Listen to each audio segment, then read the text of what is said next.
भूल करके राम से जाकर के निपट गई, बचाओ, ये क्या हो गया। और तब राम ने कहा, हे देवी भयभीत मत हो, भयभीत मत हो। फिर उन्होंने सीता को मुनियों के चरणों के समीप बिठाला और राम लक्ष्मण ने धनुष को उठाया और खूब जोर से टंकार किया। उस धनुष की टंकार को सुन करके वहां जो अग्नि प्रभ देव था वह भाग जाता है वहां से। सारा उपसर्ग दूर हो जाता है, सारा वातावरण बदल जाता है और उसी समय शांत निराकुल वातावरण में उन देशभूषण और कुलभूषण मुनिराज के लिए केवल ज्ञान की प्राप्ति हो जाती है।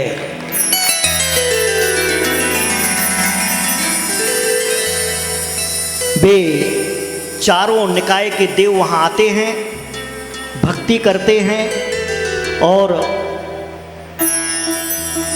उस केवल ज्ञान की पूजा को संपन्न करते हैं। सभी देवता लोग आकर के विनम्र होकर के वहाँ पहुँचे और दोनों केवली भगवानों को परमोत्तम ऊंचे सिंहासन पर बिठाया। वे सिंहासन पर बैठे। फिर राम ने विनय पूर्वक हाथ जोड़ करके पूछा, हे भगवान, यह जो आपके ऊपर अभी उपसर्ग हुआ था, यह उपसर्ग किस कारण से हुआ था? आप हमें यह अवश्य बताइए। तब वे दोनों केवली भगवान अपनी दिव्य ध्वनि के माध्यम से कहते हैं, ओ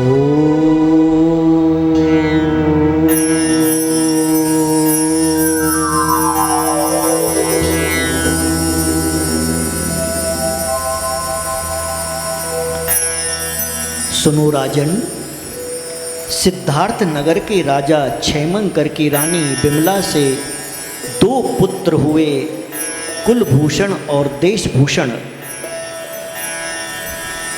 विद्या के योग वय में वे क्रीड़ा करते रहते थे, खेलते कूदते थे। एक दिन भ्रमण करते हुए सागर सेन महाविद्वान वहाँ पर आए। राजा ने उन दोनों पुत्रों को सागर सेन के पास में दे दिया। शस्त्र और शास्त्र दोनों ही विद्याओं को हासिल करने के लिए सागर सेन महाविद्वान उन दोनों देशभूषण कुलभूषण को बड़े ही मनोयोग से शिक्षा दे रहे थे और उन दोनों का विद्या ग्रहण करने में ऐसा मन लगा कि उन्हें विद्यालय और विद्या के अलावा कुछ भी याद नहीं रहा। रिश्ते नाते घर परिवार सब भूल गए। वे अपने घर के लोगों को भी नहीं पहचानते थे, इतना ज़्यादा वो विद्या में लीन हुए। क्योंकि किसी भी विद्या की कला को सीखने के लिए उस विद्या में, उस कला में अंदर तक डूबना पड़ता है, तब जाकर के विद्या और कला प्राप्त होती है। विद्या पूर्ण होने पर विद्वानों का सम्मान किया गया। एक दिन दोनों भाई भ्रमण हेतु तैयार हुए, घूमने के लिए निकले। वो रथ पर बैठ करके जा रहे थे और उन्होंने दूर से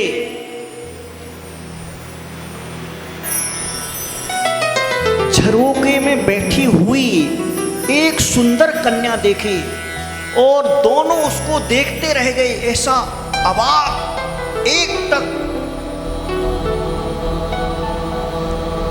उस कन्या को देख करके वे दोनों विचार करने लगे कि ये मुझको प्राप्त हो। वो बोला ये मुझको प्राप्त हो, प्राप्त कैसे होगी, मैं इसका वध कर देता हूँ। दूसरा सोचता है मैं इसका वध कर देता हूँ, तब ये कन्या मुझको प्राप्त होगी। ऐसा वो सोचते हैं मन ही मन, और तभी एक गीत गाया जाता है। उस गीत के माध्यम से मालूम चलता है कि वह सामने बैठी हुई कन्या हमारी सगी बहन है। दोनों मन ही मन में संसार की विचित्रता का विचार करते हैं। अरे यह कैसा मोह है, हम जिसे अपनी पत्नी बनाना चाहते थे वह तो हमारी बहन है। कैसा कर्म का संयोग है, अरे कैसे कर्मों की विचित्रता है, मैंने कैसी गलत धारणा को पाल लिया। धिक्कार है मेरे लिए, मेरा यह भ्रम। वो कहते भाई देख, मैंने तेरे वध की सोची थी, इस कन्या के लिए मैं तुम्हारा वध कर दूं। वो भाई बोलता है हाँ, मेरे मन में भी यही विचार आया था, वो कन्या को प्राप्त करने को वध कर दूं, परंतु भाई देखो वो कन्या तो हमारी बहन है। ये विषय सुख एक क्षण का सुख देते हैं और जन्मों जन्मों का दुख देते हैं। ये इंद्रियों के विषय नश्वर हैं, ये इंद्रियों के विषय क्षण भंगुर हैं। ये क्षणिक सुख के लिए हम अपना जीवन बर्बाद कर रहे हैं।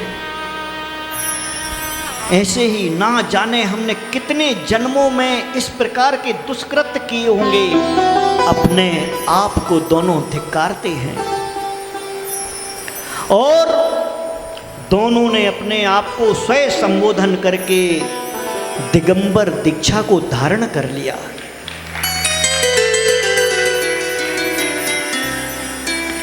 पूर्व कई जन्मों से जो उसके पिता बनते आए थे, वहाँ सुपर्ण जाति के गरुणेन्द्र महालोचन देव और वह अग्निप्रभ का उपसर्ग जो दूर हुआ था, वो जो देव बैठे थे गरुणेन्द्र देव, उन्होंने राम से कहा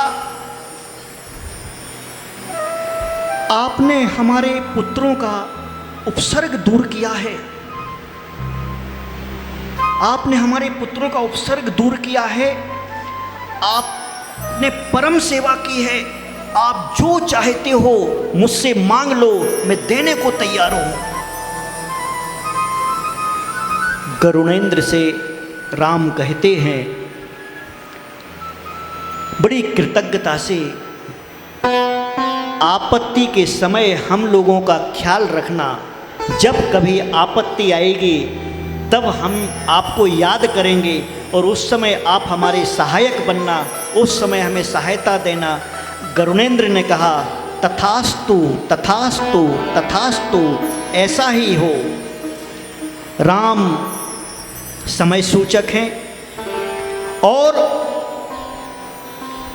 वहाँ पर बैठे हुए राम की इस भद्रता को देख करके और राम के मुनियों की सेवा को देख करके खूब वहाँ पर शंख बजाने लगे और भेरियाँ बजाने लगे। और साधु की सेवा का फल क्या होता है, साधु की सेवा कैसे करना चाहिए, ये राम वहाँ पर बताते हैं अपने शब्दों में।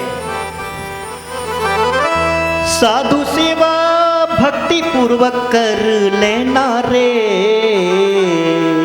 साधु सेवा भक्ति पूर्वक कर लेना रे, जग के सारे जंजालों से तर लेना रे, जग के सारे जंजालों से तर लेना रे।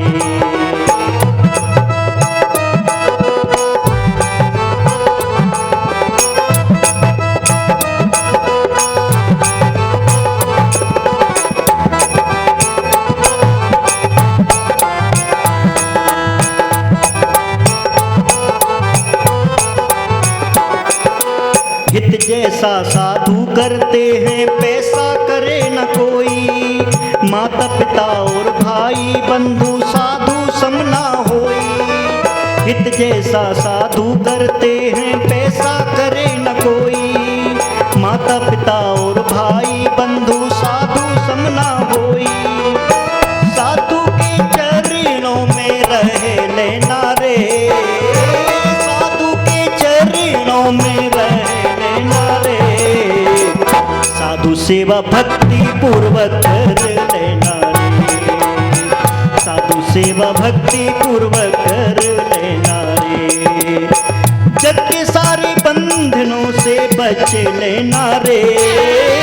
जग के सारे जंजालों से तर लेना रे। साधु सेवा भक्ति पूर्वक कर लेना रे।